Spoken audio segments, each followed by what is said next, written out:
हरे राम राम राम हरे हरे, हरे कृष्ण कृष्ण कृष्ण हरे हरे.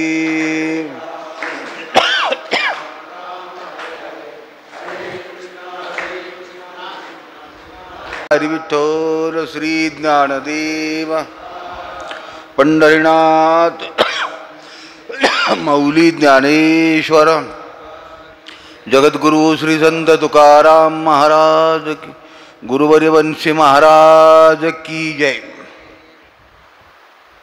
तो कामू सर्वथा जाई,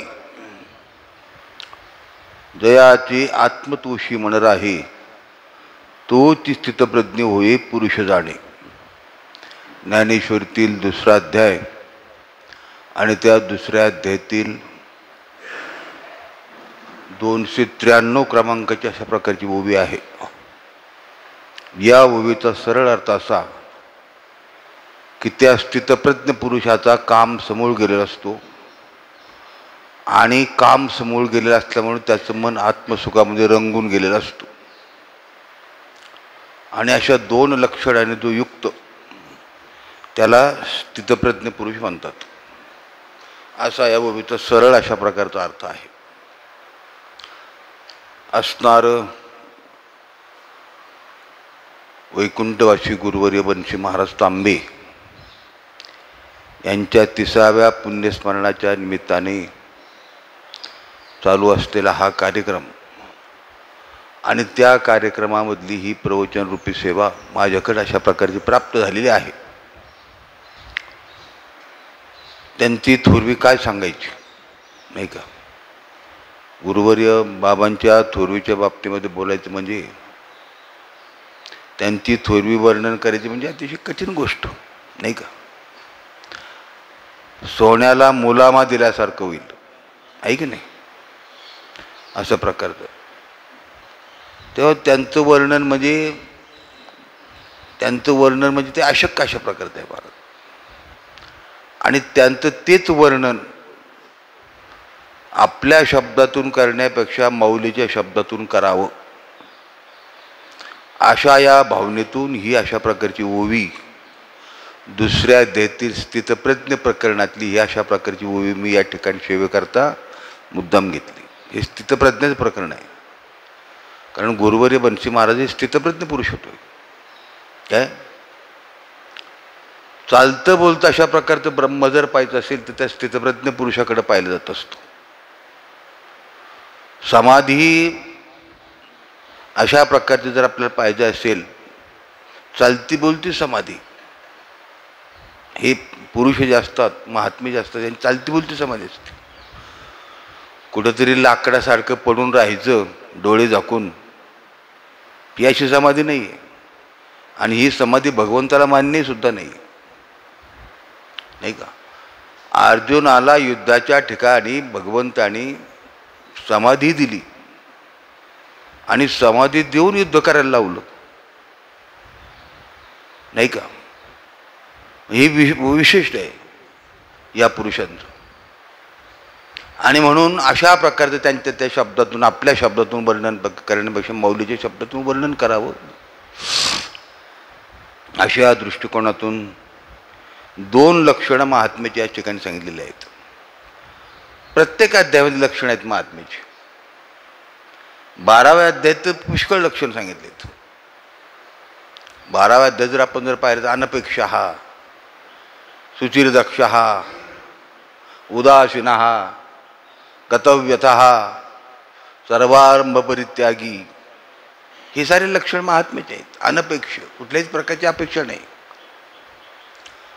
आणखी नाही किती आहेत. अद्वेष्टा सर्वभूतानां मैत्रः करुणैवच, 12वा अध्याय. 15व्या अध्यायामध्ये महात्म्याचे लक्षण राहिले निर्माण मोहा जुत्संग दोष अध्यात्मनित्या विनूर्त कामा. हे सगळे महात्म्याचे लक्षण आहेत. हे सगळे लक्षणं गुरुवर्य बाबांच्याकडे आपल्याला पाहायला मिळतात बरं का. ज्यावेळेस माझ्याकडे यायची ते त्यांच्या नात्यातले लोक असायचे.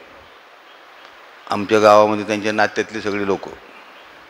कोणाकडे जायचं नाही, नात्यातल्या लोकांकडे जायचं नाही. कोणाच्या घरी जायचं नाही, त्या नात्यातल्या लोकांकडे जायचं नाही, त्यांच्या कोणाकडे जेवायचं नाही, त्यांच्या त्या नात्यातल्या लोकांकडे झोपायचं सुद्धा नाही. कारण पूर्वी काही अशी साधनं नव्हती 4 चाकाची. एक 10-5 वर्षाच्या पूर्वी म्हणजे 20-25 वर्षाच्या पूर्वीचं आपण जर काल पाहिलं, 10-5 वर्षाचं म्हणण्यापेक्षा त्याच्या अगोदरचं जर, कारण 30वी पुण्यतिथी आता ही, मग 30 म्हणजे 30 वर्षाच्या पूर्वी ते आमच्याकडे यायचे. मग त्यावेळेस आपण जर पाहिलं ती एसटी असायची, एसटी नाही यायचं. इथून नेवाशाच्या स्टँडपर्यंत मंदिरातून पायी जायचं. कुठं? स्टँडवर. स्टँडवरून उतरलं का तिथं त्या पुढच्या त्या कोकाण्याच्या स्टँडला उतरायचं. तिथं काहीतरी साधन असायचं, मोटरसायकल नाही, गाडी बैल. आणि त्या गाडी बैलातून त्यांनी यायचं. कीर्तनाचा टायमिंग 7 ते 11 असा नाही. काय असायचा? 9 ते 11. मग त्याच्या अगोदर जेवणं खावणं काय असतील ते कोणाच्या घरी जेवायला जायचं, माझ्याकडे जेवायचं बरं का. आणि साधं जेवण असायचं, भाजी भाकरी आपली काय असेल ते त्यांनी अगोदर सांगायचं, मला काही जास्त काही चालत नाही, भाजी भाकरी करा. आपलं साध्या पद्धतीचं असं जेवण, भाजी भाकरी. संध्याकाळची वेळ असल्यामुळं ज्वारीची भाकरी लागायची, पोळी वगैरे चालत नव्हती, साधी चपाती वगैरे चालत नव्हती, आणि बाजरीची भाकरी चालत नव्हती, भाकरी खायची ज्वारीची. कीर्तन झालं झोपायचं नाही का, आणि झोप झाली की पहाटे 4ला उठायचं. आमची घरं लहान होती. आमच्या भुईमुगाच्या शेंगा त्यावेळेस काढण्याचा टाईम, श्रावणाचा महिना, ते पाऊस असल्यामुळे ते साऱ्या शेंगा घरात. मग ते शेंगा पसरून द्यायच्या आणि त्याच्यावर गादी टाकायची. त्यांनी आपलं झोपायचं. त्यांच्याबरोबर एक घोंगडी असायची त्यांची, एक घोंगडी अंगावर घ्यायला शाल असायची. गादी टाकली की त्यांनी आपली त्यांची ती घोंगडी त्याच्यावर आथरायची आणि शाल घेऊन आपलं झोपायचं पहाटेपर्यंत. पहाटे उठलेच, तोंड धुतलं, चहा वगैरे घेतला की त्यांना परत स्टँडवर पोहोचून द्यायचं. स्टँडवर आणलं की नेवासा गाडीने इथं यायचं, त्या नेवाशाला यायचं आणि तिकीट काढून द्यायचं किंवा तिकिटाचे पैसे द्यायचे. काय 2-2.5 रुपये असतील ते तिकीट, जास्त काही दक्षिण नव्हतं. जेवढं काही तिकीट असेल, एस टीचं भाडं असेल तेवढं अशा प्रकारचं भाडं द्यायचं. आणि त्या भाड्याप्रमाणे त्यांनी आपलं ते इथं यायचं. इथं आल्यानंतर स्नान करायचं, पुढचा सगळा नित्यनेम करायचा. हे असेच महात्मे जर आपण जर पाहिले तर हे क्वचित आपल्याला पाहायला मिळतात, थोडे नाही का. आणि म्हणून चालतं बोलतं अशा प्रकारचं स्थितप्रज्ञाचं जीवन जगणारे गुरुवर्य वंशी महाराज तांबे होते. त्यांचं हे पुण्यस्मरण चालू आहे 30वं. कसे दिवस निघून जातात काही कळत नाही. त्यांच्या त्या शेवटच्या कालामध्ये मी त्यांच्याबरोबर होतो इथं बरं का. त्यांचा तो शेवटचा जो काल झाला त्या कालामध्ये आम्ही त्यांची सेवा करायला असायचो. आम्ही पंढरपूरच्या रस्त्याने असताना ते आजारी पडले आणि आजारी पडल्यानंतर मग जीप पाठवली त्यांनी. आणि पहिलं कोणाचं नाव घेतलं? माझं नाव घेतलं. त्यांना घेऊन या अगोदर इथं. म्हणजे एक अशा प्रकारचं सर्वसामान्य माणसावर प्रेम करणारं जर व्यक्तिमत्व आपल्याला जर पाहिजे असेल तर गुरुवर्य वंशी महाराज तांबे बरं का. नाही तर मग आहेत मस्त पुढं करणारे, श्रीमंत माणसांच्या हंजे करणारे, पुढं करणारे, ऐक नाही, या साहेब या साहेब या साहेब म्हणणारे. कहो बसा बसा बसा बसा, या या या साहेब आलेत बसा. काही नव्हतं तसं नाही का. नाही भिडभाड आणि तुका म्हणे सानाथो. अशा पद्धतीचं साधारण स्थितप्रज्ञ पुरुषाचं जीवन जर आपण जर पाहायचं असेल तर मूर्तिमंत अशा प्रकारचं ते जीवन आपल्याला पाहायला मिळतं. आणि म्हणून या दुसऱ्या अध्यायामध्ये स्थितप्रज्ञाचं अशा प्रकारचं वर्णन करीत असताना ज्ञानेश्वर महाराजांनी अतिशय सुंदर वावे लिहिल्यात. अर्जुनाचा प्रश्न आहे. अर्जुन उवाच स्थितप्रज्ञस्य का भाषा समाधिस्तस्य केशव स्थितदिक् किं प्रभासेत किमासेत व्रजेत किं. अर्जुन उवाच म्हणजे अर्जुन म्हणाला. स्थितप्रज्ञस्य का भाषा, हे केशव समाधिस्तस्य स्थितप्रज्ञस्य का भाषा, नाही का. स्थितदिः किं प्रभाषेत किम आसीत आणि किम व्रजेत. स्थितप्रज्ञ पुरुष हा जो असतो आत्मसुखामध्ये रंगून गेलेला, समाधिस्तस्य म्हणजे आत्मसुखामध्ये रंगून गेलेला, असा जो पुरुष असतो तो कसा राहतो. किम प्रभाषित म्हणजे कसा बोलतो, प्रभाषित म्हणजे बोलतो. किमासित कसा असतो आणि व्रजेत किम त्याचा व्यवहार काय असतो.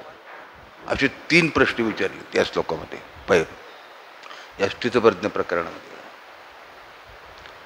त्याच्या खालच्या श्लोकामध्ये भगवंतांनी उत्तर दिलं श्री भगवान वाच, म्हणजे श्री भगवान श्रीकृष्ण परमात्मा म्हणाले प्रजहात्यदा कामान सर्वान पार्थ मनोगतान आत्मन्नेवात्मना तुष्ट स्थितप्रज्ञस्तदुच्यते. नाही का. मनोगतान कामान सर्वान, हे पार्थ, पार्थ हे संबोधन आहे. हे पार्थ मनोगतान कामान सर्वान प्रजहाती, यदा त्या महात्म्याने मनापासून सर्वान कामान म्हणजे अंतःकरणातले जे असणारा विषय वासना काम, प्रजहाती म्हणजे त्याचं त्या सोडलेलं असतं, त्याचा त्याग केलेला असतो. आणि त्याचा त्याग केलेला असल्यामुळं आत्मनी एव तुष्टः स्थितप्रज्ञस्तदुच्यते. आत्मसुखामध्ये तो रंगून गेलेला असतो, त्याला स्थितप्रज्ञ तदुच्यते, त्याला स्थितप्रज्ञ म्हणतात. उच्यते म्हणजे म्हणतात. असा हे 2 श्लोक महत्त्वाचे आणि या 2 श्लोकावरची ही ओवी, तो कामू सर्वथा जाई. तो काम त्याचं समोर गेलेला असतो. दुसरा अध्याय अतिशय महत्त्वाचा अध्याय. या अध्यायामध्ये भगवंताने अर्जुनाला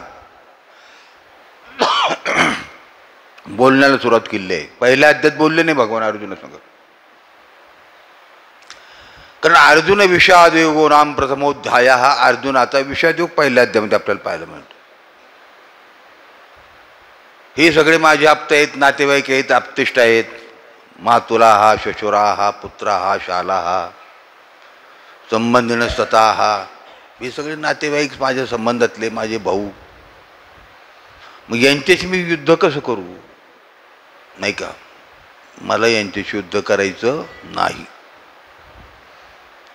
यापेक्षा मी 4 गावं भिक्षा मागून जीवन जगन, पण मला काही युद्ध करायचं नाही.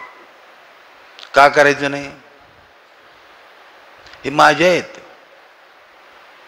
मी मारणार आहे, हे मरणारे आहेत, ही एक भावना. आणि दुसरं एक मोह त्यांच्याबद्दल, हे माझ्या हातून मरतील म्हणून मला पाप होईल. अद्वैताना तथा येना, मला पाप होईल. म्हणजे अर्जुन हा युद्धाला भिणारा नसून अर्जुन आकाशाला भीत होता, पापाला भीत होता. पापाला जर भिलो तर हे सगळे माझे जे असणारे पूर्वज ही नरकाला जातील, वर्णसंकर होईल. ही जी माझे भाऊ आहेत ही युद्धामध्ये मारल्या जातील, त्यांच्या पत्न्या विधवा होतील. त्यांच्या पत्न्या विधवा झाल्यानंतर वर्णसंकर होण्याची भीती आहे. संकरू नरका यैव कुलज्ञानाम कुलशच पतंती पितरो येशाम लुप्त पिंडो तक क्रिया, हा वर्णसंकर होईल, नाही का. आणि वर्णसंकर झाल्यानंतर ते असणारे आमचे पितर स्वर्गाला गेले ते खाली येतील म्हणजे अधोगतीला जातील. आणि ते अधोगतीला गेल्यानंतर ते काय करतील, आम्हाला शाप देतील. भगवंतानी यासाठी अर्जुनाचं ते बोलणं ऐकलं आणि गप्प बसले, बोलत नाहीत. काय बोलणार. एकंदरीत आपण जर विचार केला तर अर्जुन जे म्हणतोय ते सुद्धा बरोबरच आहे, माहिती नाही. कारण नातेवाईक आहेत, आप्तेष्ट आहेत, भाऊ आहेत. हे जर मारले तर वर्णसंकर होईल, मला पाप होईल. मला युद्ध करायचे नाही. न कांक्षी विजयम कृष्ण नच राज्यम सुखानिजो. मला विजय नको आणि मला हे काही राज्य लागत नाही. कांक्षी विजय नच राज्यम, मला राज्य लागत नाही, नाही का. अशा प्रकारचं त्या अर्जुनाने सांगितलं. मग ते अर्जुन जे म्हणतो ते बरोबर आहे का चूक आहे, काय तुमचं मत याबद्दल. भावाने भावाला मारायचं का. मग अर्जुन म्हणतोय माझे भाऊ आहेत, मी यांना मारू का. मग अर्जुनाचं चूक आहे की बरोबर आहे का हो?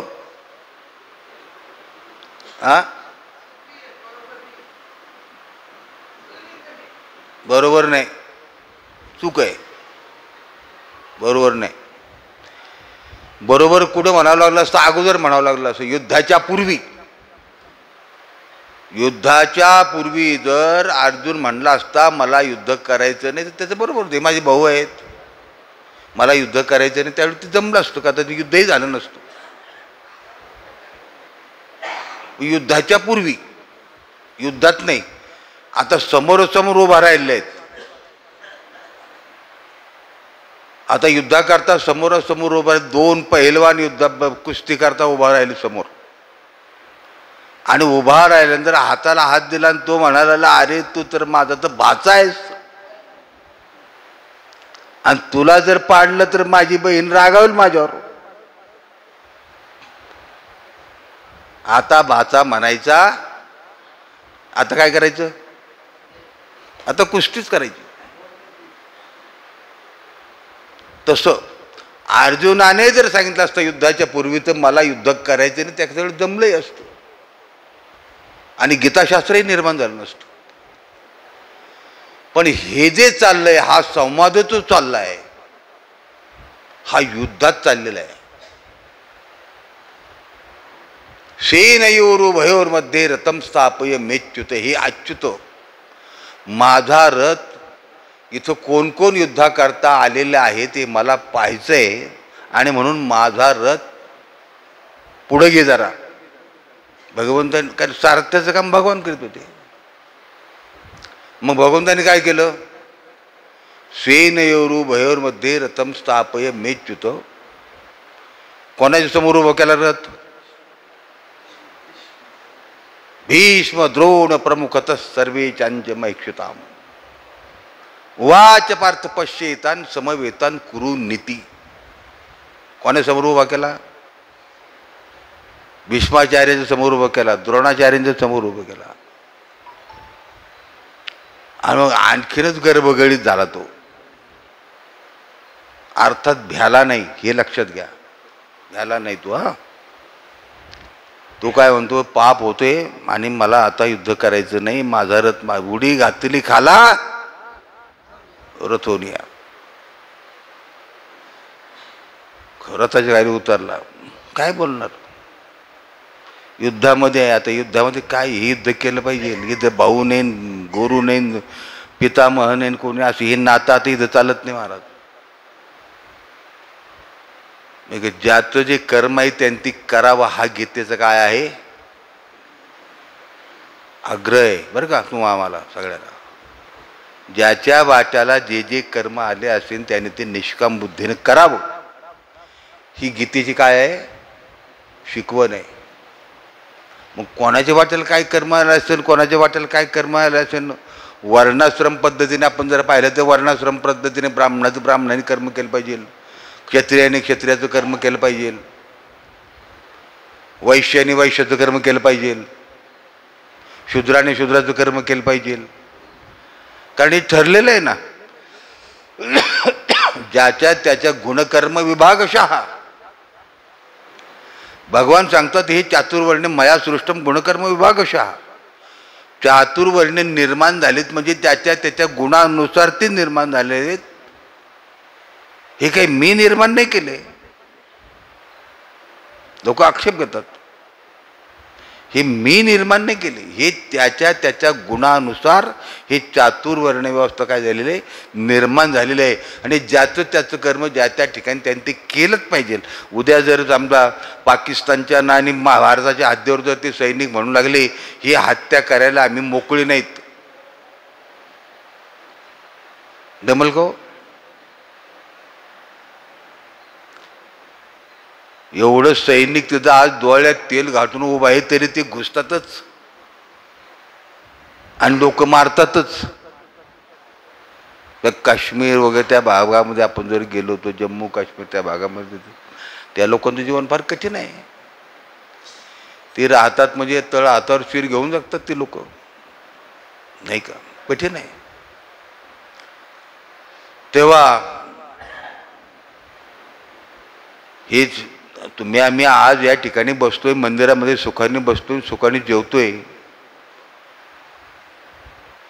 हे कोणाचे उपकार आहेत? बाँड्रीवर सैन्य उभा आहे डोळ्यात तेल घालून, म्हणून तुमचं बरं चाललंय, आपलं बरं चाललंय. आणि त्यांनी सांगितलं आम्हाला आता युद्ध करायचं नाही, तुम्ही तुमचं पाहून घ्या काय करते ते जमणार नाही. मला त्यांनी आता युद्धच केलं पाहिजे. मला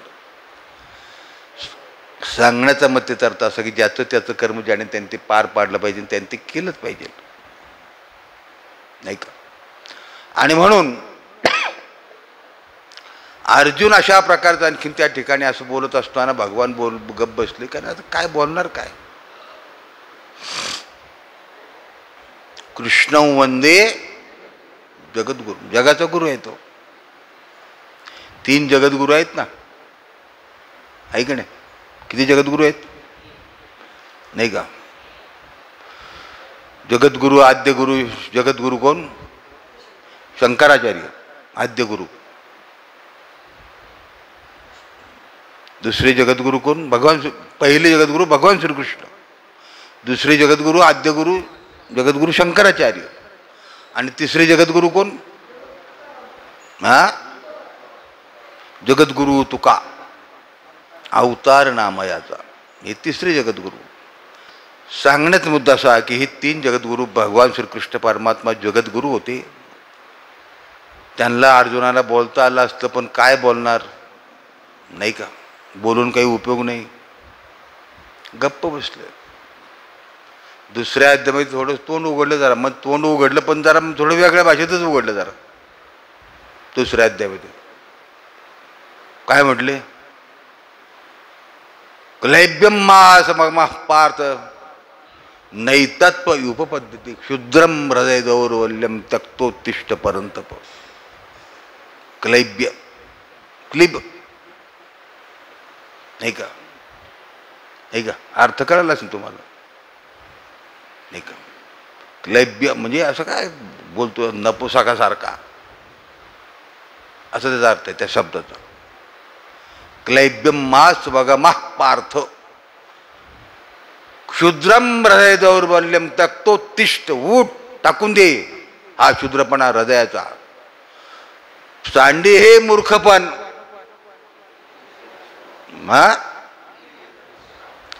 उठी घे धनुष्यबाण, उठ, मूर्खपणा करू नकोस असा. ही तुझं पतन आहे. दुसऱ्या अध्यायामध्ये सांगितलं. भगवंताचं असं बोलणं झालं, 1-2 श्लोक झाले आणि पुन्हा अर्जुनाने सुरू केलं बोलणं, नाही का? काय सुरू केलं?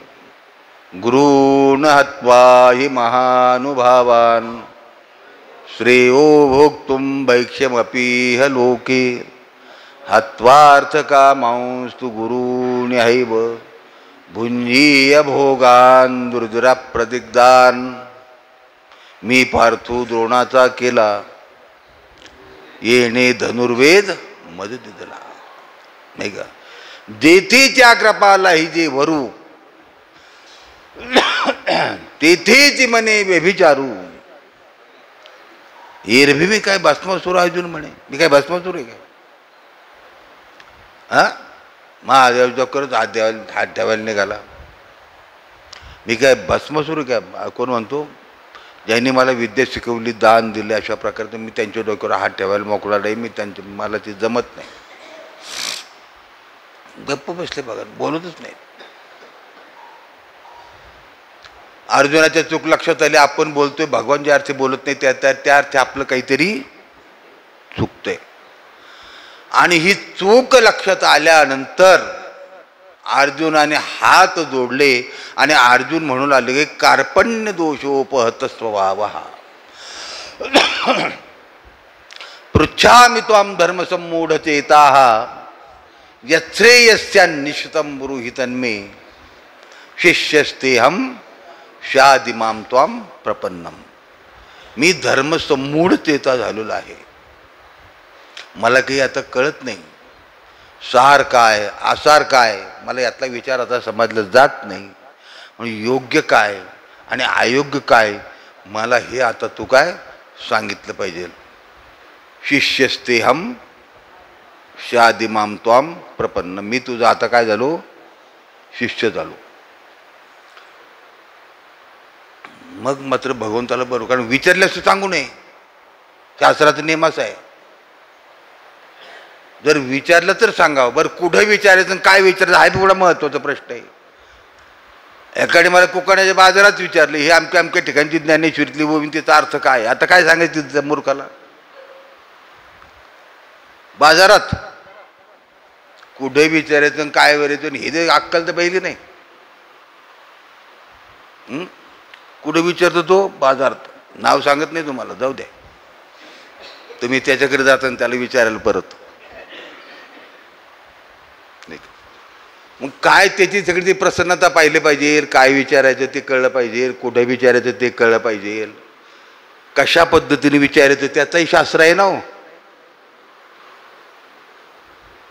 कसं अरे मोघम छाप आहे, तद्विद्धी प्रणिपातेन हा परिप्रश्नेन सेवया ते तदनुमनुजीवे चरणाशी लागावे आणि अगरवता करावे दास्य सकळे. हे गोव्या आता काढून टाकावं लागतं ज्ञानेश्वरीतल्या, आणि त्यांना आता बाजारात ज्ञानेश्वरी सांगावं लागलं. असं काही प्रकार आहे. मग विचारल्याशिवाय सांगू नये असं त्याचा अर्थ आहे. गोष्ट माहिती आहे तुम्हाला, मी सांगत नाही. साळुंकीने वानराला सांगितलं का रे तू माणसासारखा दिसतोस, एखादं छप्पर वगैरे काही जर बांधलं असतं तर तुझ्या पावसापासून, पाण्यापासून, थंडीपासून रक्षण झालं असतं. ती गवळण त्या खोप्यातून त्याला बसल्या बसल्या आपली उपदेश करू लागली. याला राग आला, गेला, ते खोपा तोडला, त्या थोडून मोडून फेकून दिला आणि त्या गवळणीचं मुंडकं मोडलं आणि तिला मारून टाकलं. मूर्खाला उपदेश करू नये याचा अर्थ असा.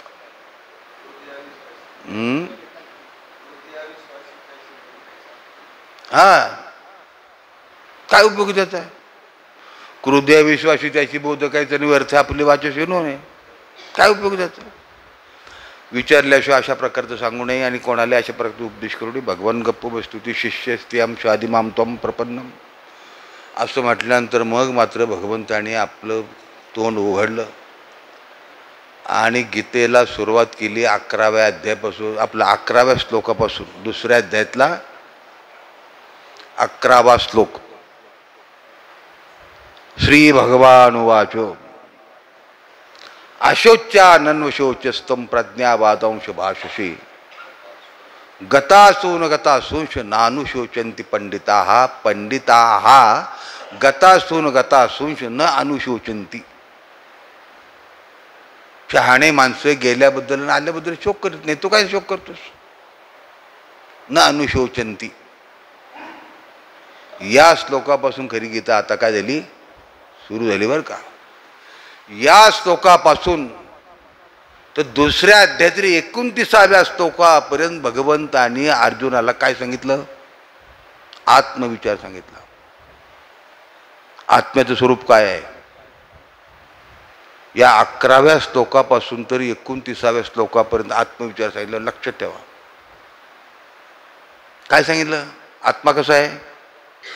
नैनम चिंदंती शस्त्राणी, नैनम दहती पावकः, न चैनन क्लेदयंत्या पुनः शोषयति मारुतः, नाही का? किंवा न जायते म्रियते वा कदाचिन, नायम भूत्वा भविता वा न भूयः, आजो नित्यः शाश्वतोयम पुराणो न हन्यते हन्यमाने शरीरे. हा शरीराने आत्मा तोडला जात नाही. तू मारले तरच हे मरतील काय? तू नाही मारले ते मरणार नाही काय? हा आत्मविचार या 11व्या श्लोकापासून तर दुसऱ्या अध्यायातील 29व्या श्लोकापर्यंत हा आत्मविचार सांगितला. या आत्मविचाराने काय होतं? त्याच्या ठिकाणी असणारा असाधारण नावाचा मोह, अहम आणि मम, हा मोह निवृत्त होणार आहे. अहम म्हणजे मी आणि मम म्हणजे मम म्हणजे काय? माझं, माझं किंवा माझे. अहम म्हणजे मी आणि मम म्हणजे हे माझे आहेत आणि मी यांचं आहे. मी यांना मारणार आहेत, हे मरणार आहेत. माझं, मी आणि माझं, हा जो असणारा मोह, असाधारण नावाचा अशा प्रकारचा मोह या आत्मविचाराने काय होतो? निवृत्त होत असतो. या श्लोकापर्यंत देही नित्यमोध्युम दे तस्मात सर्वाणी भूतानी नत्वम शिवची तुमरसी या 29व्या श्लोकापर्यंत आत्मविचार सांगितला. बर का? उपसंहार, उपक्रम आणि उपसंहार याला शास्त्रामध्ये महत्त्व असतं. षडलिंग सांगितले तू, उपक्रम आणि उपसंहार, उपरती, श्रद्धा, मग त्याचे 5 आहेत. आपल्या बाकीचे घ्या पाहायचं नाही, आपल्याला फक्त पाहिजे उपक्रम म्हणजे पहिला अगोदर आणि त्याचं शेवट कुठं होतं हे पाहिजे. मग उपक्रम जो झाला, तू शोक करू नकोस. त्याचा उपक्रम, पहिला जो उपक्रम केला त्याचा उपसंहार, देही नित्य मोह ध्येयम देहे सर्वस्व भारत, या श्लोकामध्ये काय झालं? त्याचा उपसंहार झालेला आहे. दुसऱ्या अध्यायापुरतं बोलायचा आणि संपूर्ण गीतेबद्दल जर बोलायचं ठरलं तर याचा उपसंहार 18व्या अध्यायामध्ये. सर्व धर्मान परित्यज्य माम एकम शरणम व्रज अहम त्वा सर्व पापेभ्यो मोक्षयिष्यामि मा शुचः. तू शोक करू. पहिला शब्द काय आहे? शहाणे माणसं शोक करीत नाहीत. आणि 18व्या अध्यायात काय सांगितलं या श्लोकामध्ये? म्हणून काय तू शोक करू नकोस. याला काय म्हणतात? उपक्रम आणि उपसंहार.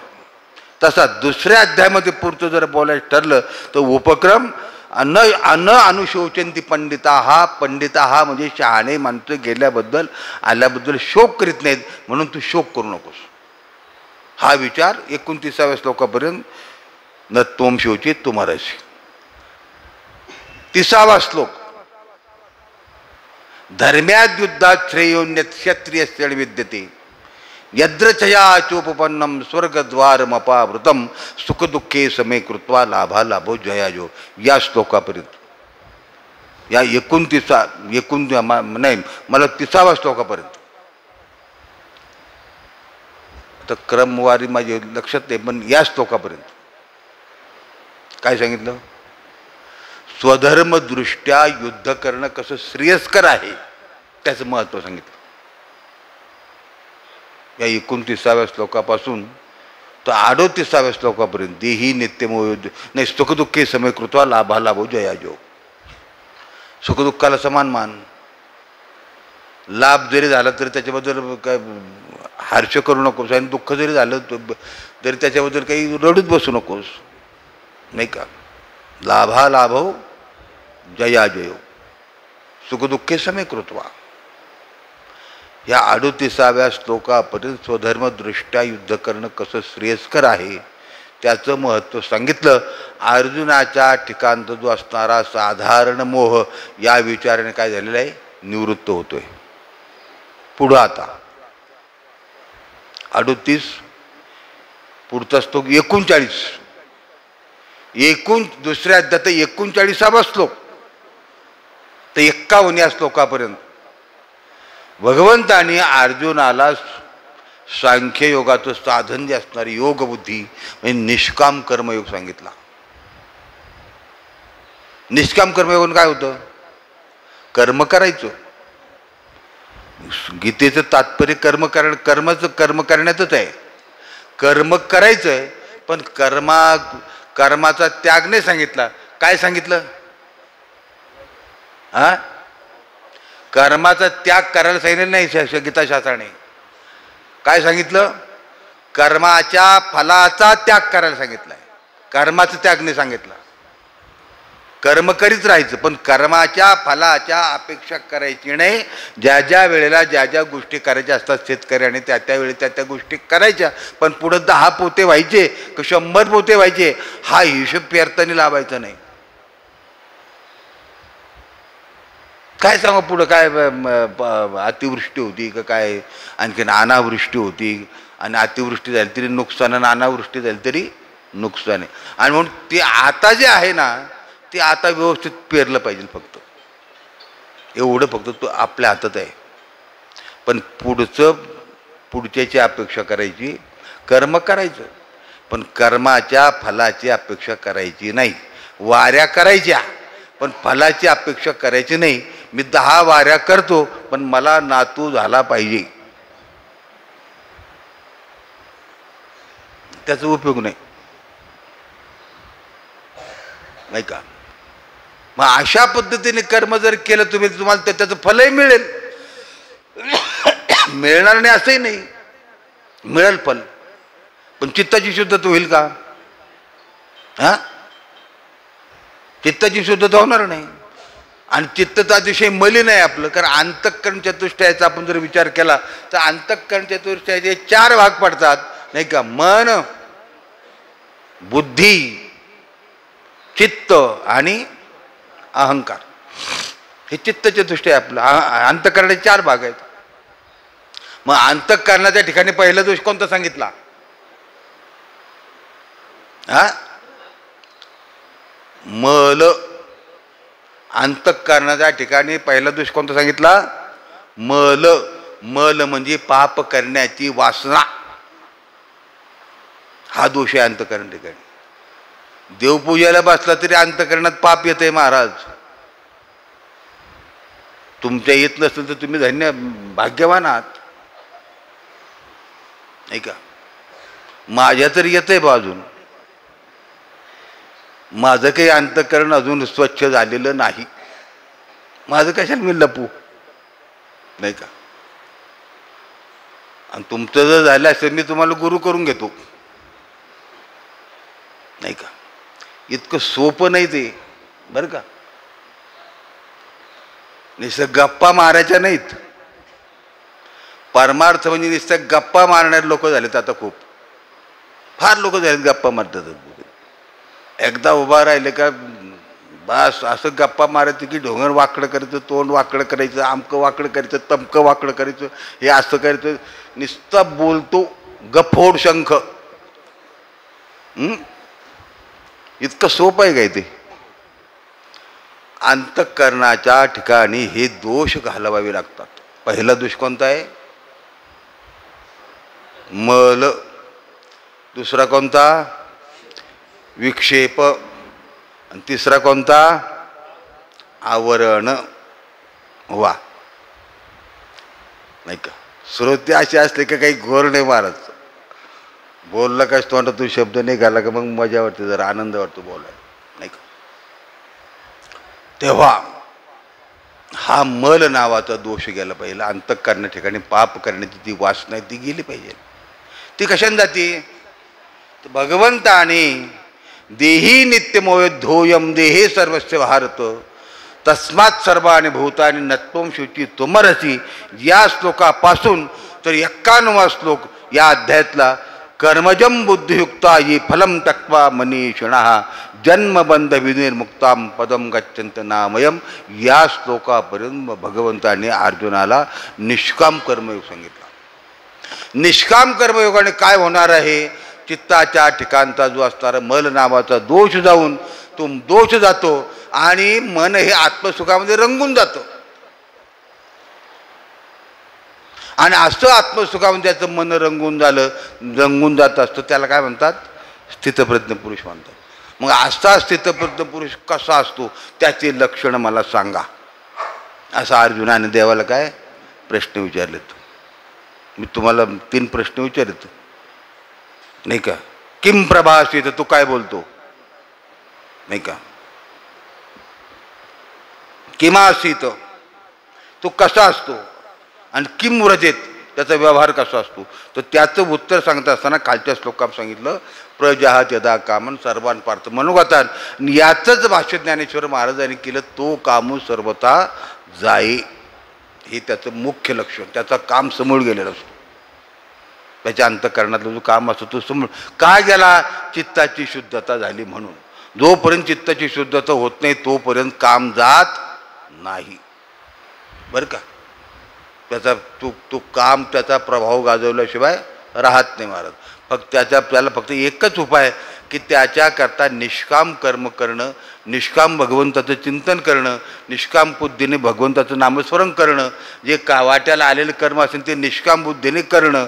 हे जर कर्म जर केलं तर त्या चित्ताची शुद्धता होऊन हे विकार माणसा अंतःकरणातले गेल्याशिवाय राहत नाही. आणि म्हणून या ठिकाणी त्याचं काम समोर गेलेलं असतो महाराज. समोर वासनेसह नाही का.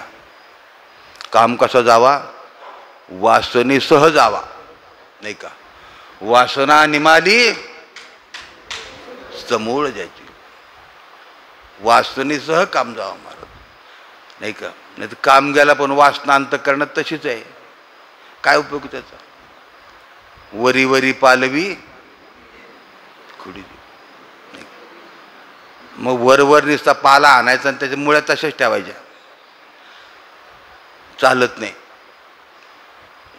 मग त्याचं काम घालवण्याकरता ते वासनेसह तो काम अशा प्रकारे जावा लागतो.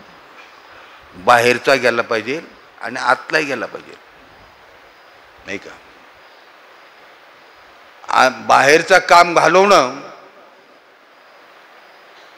याला दम म्हणतात बरं का. शास्त्राच्या भाषेत बोलायचं याला काय म्हणायचं? दम. आणि आतला काम घालायचं याला काय म्हणतात? शम. आतला काम जिथं घातल्या जात असतो त्याला म्हणतात शम. आणि बाहेरचं काम जिथं घातलं जातं त्याला असं म्हणतात असं दम. शम दम. त्या साधन चतुष्टय संपत्तीमध्ये हे महत्त्वाचं आहे. ज्ञानाचा अधिकारी सांगत असताना त्याच्यामध्ये विवेक, वैराग्य, समाधी षटक आणि मुमुक्षुत्व या 4 गोष्टी सांगितल्या. त्या समाधी षटकमध्ये हे शमदम येतात. शम दम उपरती तितिक्षा आणि समाधान. किती झाले? 5 झाले. शम दम उपरती तितिक्षा आणि समाधान. किती व्हायला पाहिजे? 6 व्हायला पाहिजे. 1 राहिलं. शम दम उपरती तितिक्षा समाधान. आणखीन काय राहिली? 1 श्रद्धा. श्रद्धा. शम दम उपरती तितिक्षा श्रद्धा आणि समाधान हे समाधी षटक आहे. मग बाहेरच्या घालवणं. बाहेरची इंद्रिय आहेत ना, बाहेरची इंद्रिय बाहेरचं पाहतात. त्यांची शुद्धता करावं लागते अगोदर. मग पंचज्ञानेंद्रिय पंच कर्मेंद्रिय आहेत. हे काय?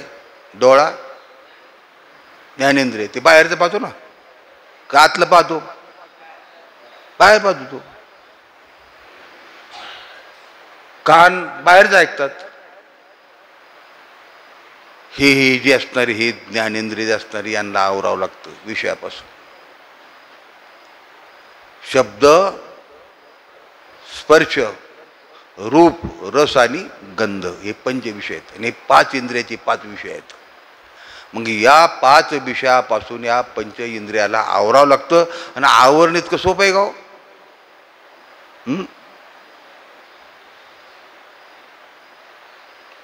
त्याच्याकरता ओव्या पहा तुम्ही 18व्या अध्यायामध्ये ओव्या आहेत. जे सारसाही बिघडता होय ओहावनी वत्स काढिता नाही का, ना तरी भनंगुदवडिता भानयावरोनी माये पुढुनी बाळक. बरोबर आहे ना. काळे नेता ऐकुलता एक होय का उदक तुटता मिनान तैसे विषयाचे घर इंद्रिया सांडिता थोर आणि युगांत होय ते वीर विराग साहती. या ओव्या पहा, याचा अर्थ पहा. नाही का? नाही का? नुसते ओव्या सांगायचे, फक्त अर्थ सांगायचं नाही आता आपल्याला. नाही का? तेव्हा हे बाह्य इंद्रियाची शुद्धता करावं लागते अगोदर. त्या विषयापासून त्या इंद्रियांना आवरावं लागतं. शब्द ऐकला की कान तिकडे जातात, रूप विषय पाहिला की डोळा तिकडे जातो, रसनेला चांगला अशा प्रकारचे मिळालं की रसना लगेच तिकडे जाते. म्हणतो आवाजात मीठ कमी आहे, मीठ आणा, मीठ आणा म्हणतो पहिलं. का आणा? कारण इंद्रियाला सवय लागली ना. ते इंद्रिय तसं ते रसना.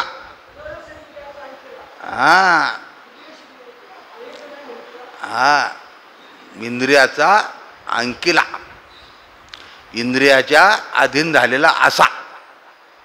नाही का? रसनेंद्रियाचा अंकिला असं अशी उभी. नाही का? तेव्हा ही रस पाहिजे. कानाला शब्द, डोळ्याला रूप, त्वचेला स्पर्श आणि नाकाला गंध आणि दुर्गंध नाकाला कळतो. मग ज्या त्या विषयाने, ज्या त्या इंद्रियाने ज्याचा त्याचा तो विषय पाहिला की ते इंद्रिय तिकडे भरधाव सोडतात. अगोदर हे आवरावे लागतात बरं का. परमार्थामध्ये हे आवरले का मग अंतर्मन. परमार्थ शरीरा करता का मना करता? कोणा करता आहे परमार्थ? आपण मना करता करतो का शरीरा करता करतो? ऊपर तो खूप बनी आणि अंदर की तो राम जाती. अरे वर काय महाराज असा नट तो महाराज. नाही का? पण आत काय? अरे आतले जे असतात त्याला धुवावं लागतं महाराज. त्यांचं निर्मूलन करावं लागतं. बाहेरचं निर्मूलन केलं की आतलं निर्मूलन करावं लागतं. मनाला आवरावं लागतं, चित्ताला स्थिर करावं लागतं, बुद्धीला स्थिर करावं लागतं. तेव्हा मग तो परमार्थ होत असतो आणि तेव्हा मग तो काम जात असतो. मग हाच उपाय सांगितला इथं. चित्ताच्या ठिकाणचा तो दोष घातला की चित्ताला स्थिरता येते.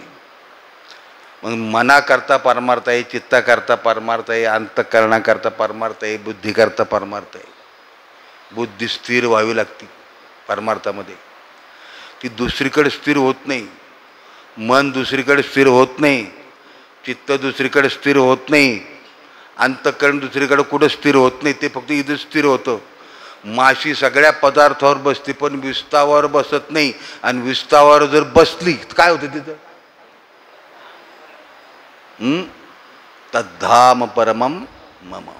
तसं मन तुमचं, आमची बुद्धी कुठे चौकडे हिंडती मारत, पण ती परमार्थाकडे येत नाही. परमार्थाकडे आली की ती शिल्लकच राहत नाही. बुद्धीचे वैभव काय अन्य नाही तुझे. हे बुद्धीचं वैभव आहे महाराज. बुद्धीला स्थिरता यावी लागते. निश्चयाचे बळ आणि तुका म्हणे त्याची बुद्धीला स्थिरता आली पाहिजे. मनाला स्थिरता आली पाहिजे. मन चंचल आहे. तुमची आमची बुद्धी स्थिर नाही. नाही का? मन स्थिर नाहीये. चंचलम मी मन कृष्ण प्रमाति बलवदृढम तस्याहम निग्रह मन्ये वायुरिव सुदुष्करम. मनाचा स्वभाव चंचल आहे. मग परमार्थ मना करताय, शरीरा करता परमार्थ नाही. कोणा करताय परमार्थ? मना करताय. साधू संत महात्म्याने शरीराला उपदेश केला का मनाला उपदेश केला? मनाला उपदेश केला. तुकाराम महाराजांनी आपल्या मनाला उपदेश केला का शरीराला उपदेश केला? मना एक करीन म्हणे मी जाईन. लोकाला उपदेश करीत असताना हाच केला, मना एक करी म्हणे मी जाई, हे स्वतः करता. आणि ऐके रे जना तुझ्या स्वहिताच्या खुणा, आणि पंढरीचा राणा मना माझी स्मरावा. कोणाला उपदेश केला? मनाला उपदेश केलेला आहे.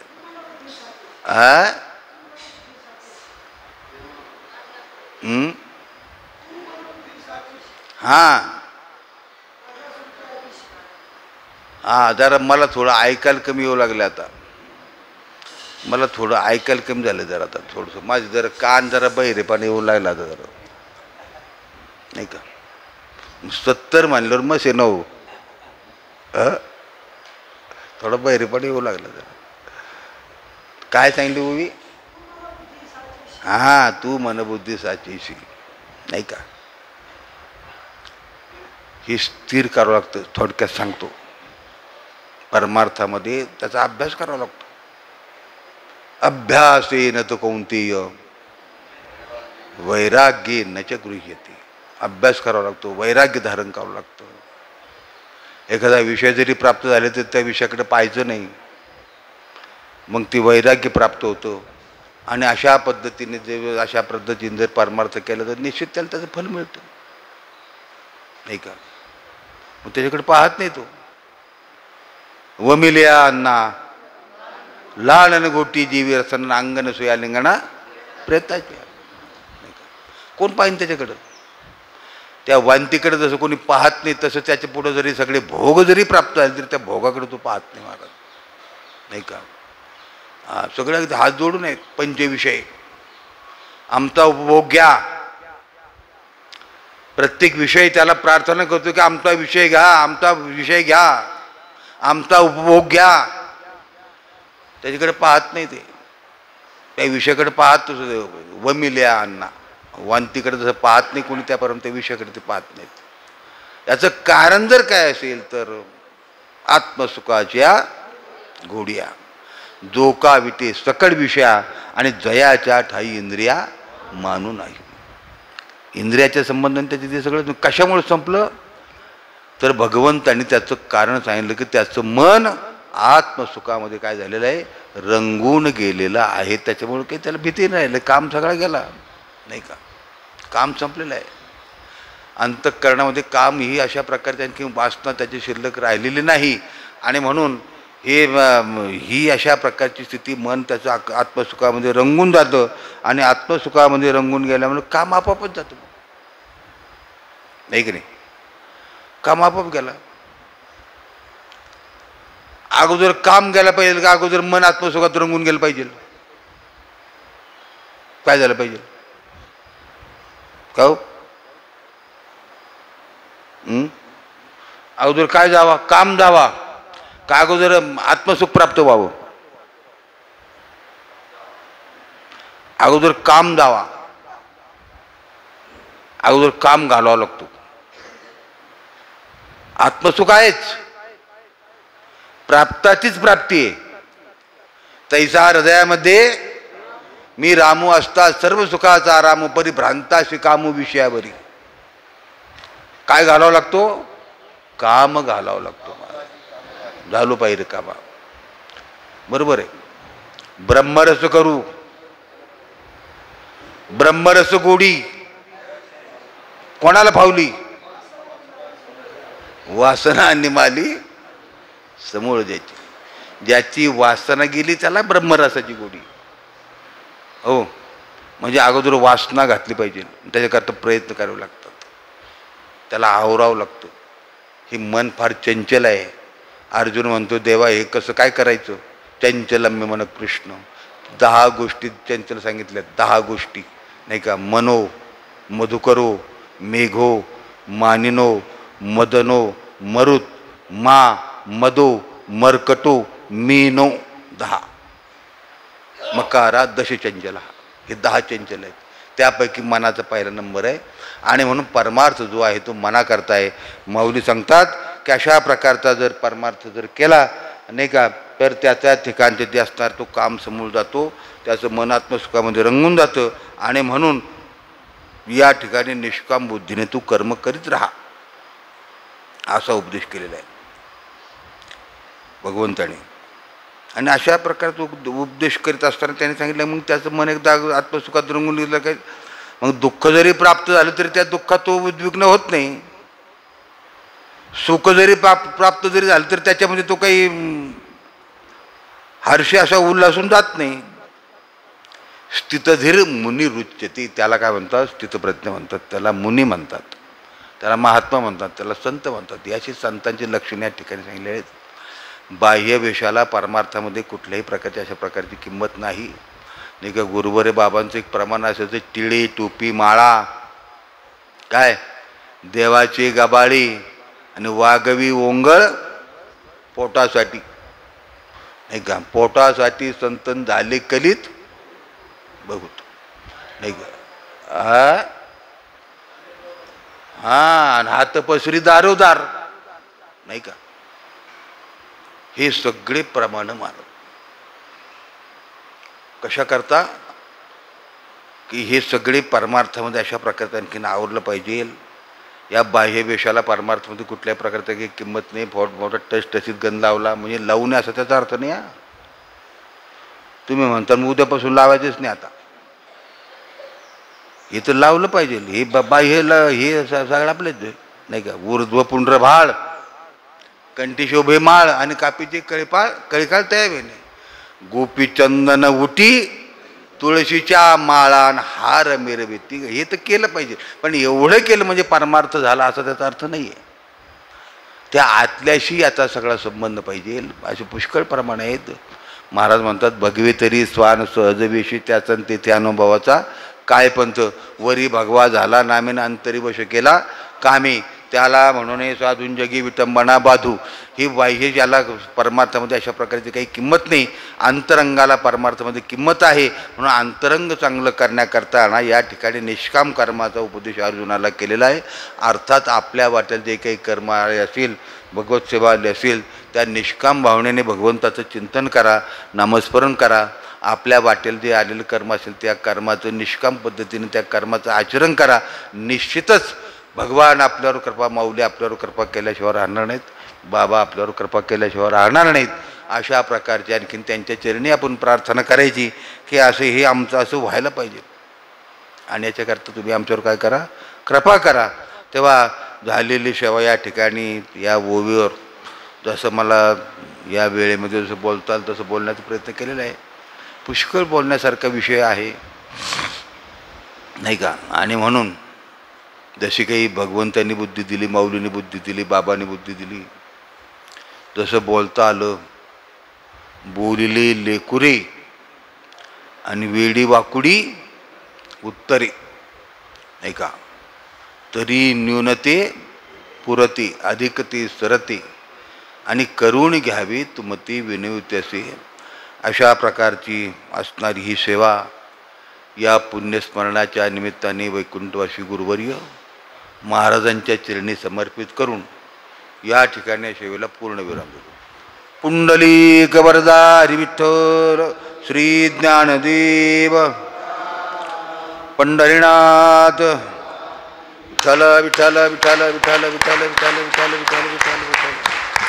पुंडलिक वरदा हरी विठ्ठल श्री ज्ञानदेव पंढरीनाथ भगवान की जय. माऊली ज्ञानेश्वर जगद्गुरु श्री संत तुकाराम गुरुवर्य बंशी महाराज की जय. बाबांच्या 30व्या पुण्यस्मरणानिमित्त चालू असलेल्या अखंड हरिनाम सप्ताहामधील आज प्रवचन रूपी सेवा गुरुवर्य हरिभक्त परायण रामनाथजी महाराज तरोडीकर यांनी केली. त्याबद्दल संस्थांच्या वतीने त्यांचा छोटासा सन्मान ज्येष्ठ विश्वस्त भिकोभाऊ हे करतील.